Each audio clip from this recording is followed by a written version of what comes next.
I'm going to show you the personal statement that got me into Cambridge and LSE for economics. I've also highlighted different parts of my personal statement to show you the intention behind each line, and I'm going to be pointing out techniques that you can use in your personal statement and mention a few points where I think I could have done better. Alright, question 1. Markets define our world. World leaders are accountable not to their subjects, but to the markets, and society is shaped by the invisible hand.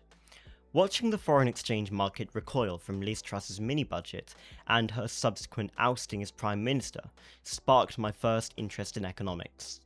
To develop my understanding of how movements in forex markets affected monetary authorities and governments, I read The Return of Depression Economics by Paul Krugman. Something that you really need to understand is that just name dropping a book or a lecture you've been to doesn't really add anything to your personal statement. What you need to do throughout your statement is you need to talk about what you've learned from a particular material and how you've interpreted it. Reading his coverage of crises such as the Thai debt crisis, I learned how markets, regardless of size, often operate not on rationality, but animal spirits. To understand how irrationality operates on the micro level, I attended Lorenzo Lotti's lecture on behavioural economics at the University of Cambridge. His explanation of the concept of bounded rationality and how big data can be used to nudge consumers into favourable decisions taught me that seemingly illogical human behaviour can be modelled and altered using insights from data. Something that sets apart top personal statements from weaker ones is the linking between sections. What I've done here is I've introduced the concept of irrationality from Krugman's book, and I've used that to cleanly pivot over to Lotti's lecture. Studying statistics in A-level maths and further maths has equipped me with the tools to apply quantitative methods towards economic problems. While learning standard methods from these subjects was useful, attending my school's mathematical problem-solving club in preparation for the UKMT taught me how to develop creative solutions to abstract problems. I normally tell people not to talk about what they've covered at A-level on their personal statement, but this is an example of how you can make it work. What I've done here is that I've made it really clear that I actually want to go beyond the specification in order to go deeper into my subject, and that is exactly what the personal statement is there to show. To apply these skills to economics and begin to understand models beyond those taught at A-level, I read the first 2 chapters from Woolridge's Introductory Econometrics. Studying and applying the ordinary least squares method and producing an accurate model of behaviour from chaotic real-world data using beautiful algebraic tools was deeply satisfying, and studying more complex models at university greatly intrigues me. Something really useful here is that you don't actually need to complete a resource in order to talk about it. Woolridge's book is 910 pages long, and I did not have the time for that.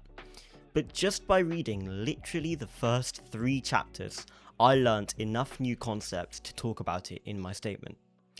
Writing about the impacts of AI on the labour market for the Northeastern University London essay competition helped me deepen my understanding of labour market dynamics and how they adapt in response to technological innovation.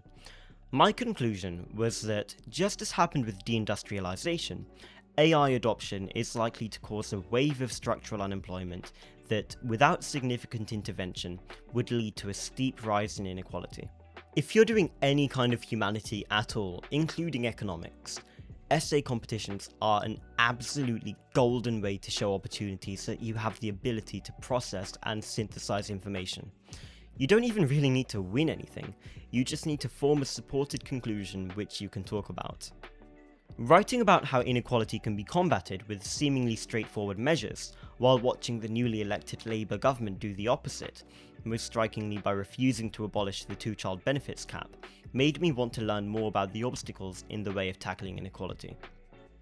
His introduction of the concept of discriminatory equilibria showed me that inequality is a complex, self-perpetuating issue, and that the authorities with the mandate to combat market failures often have incentives to exacerbate it. One really good way to incorporate materials into your statement is by actively analysing and criticising them, rather than just giving a summary of what you've read. That is, admittedly, something which I could have done a bit better in that section. Researching ways to combat wealth inequality for my entry in the Young Economist of the Year essay competition led me to explore redistributive policy projects such as universal basic capital and inheritance tax reform. Considering the opportunity costs and possible disincentivizing effects helped me build the skills required to evaluate policy proposals.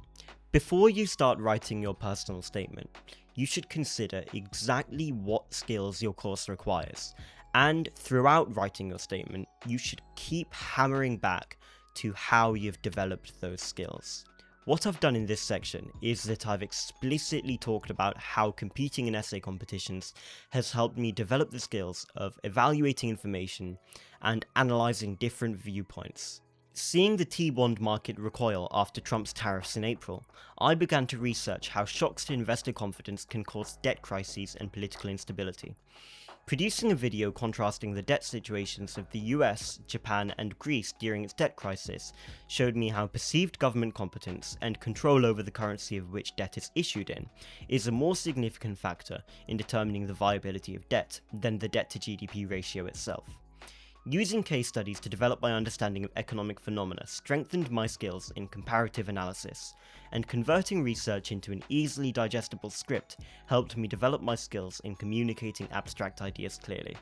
Something that was really central to my personal statement was linking my subject to the current context. Writing about current events is a really good way to show universities that you've had an ongoing interest in your subject, and that you haven't just procrastinated your statement to the last minute.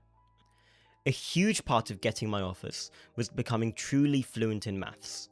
Not just memorizing methods, but actively understanding what you need to do to solve problems. That is what we cover at NABLA Tuition. If you are aiming for an A star in A-level maths or further maths, or a grade 9 GCSE maths, you can book a free 30-minute tutoring session at nablatuition.com. Or you can email us at contact@nablatuition.com. Good luck. It's time to lock in.